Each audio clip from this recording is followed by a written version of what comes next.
সালামু আলাইকুম এসএসসি 25। তো এই টাইপের একটা এমসিকিউ অবশ্যই তোমাদের এবারের ম্যাথ পরীক্ষায় আসবে। তো এই এমসিকিউটা খুবই সহজ, তোমরা কিভাবে খুবই সহজে এই এমসিকিউটা সলভ করতে পারবা এখন আমরা দেখি। দেখো, আমরা জানি একই চাপদ্বয়ের উপরে যদি দুইটা কোণ হয়, একটা বৃত্তস্থ কোণ আর একটা হচ্ছে কেন্দ্রস্থ কোণ, সরি এটা বৃত্তস্থ কোণ আর এটা হচ্ছে কেন্দ্রস্থ কোণ, তাহলে বৃত্তস্থ কোণকে ডাবল করলে কেন্দ্রস্থ কোণ আসবে। তাহলে আমাদের বৃত্তস্থ কোণ কত? x+10। এটাকে যদি আমরা কি করি, ডাবল করি, মানে 2 দিয়ে গুণ করি, তাহলে কি চলে আসবে? কেন্দ্রস্থ কোণ চলে আসবে x+80। এখন আমরা 2 কে এটা দিয়ে গুণ করে দিই, তাহলে কি হবে? 2x+20 is equal to x+80। দেখো, এখানে আছে 2x, আর এই পাশের x যদি এই পাশে আসে কি হবে? -x। এই পাশে আছে 80, আর এই পাশের +20 ওই পাশে চলে গেলে -20।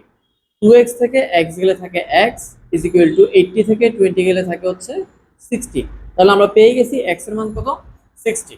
এভাবে খুব সহজে তোমরা এই অঙ্কটা সমাধান করতে পারবা এমসিকিউতে।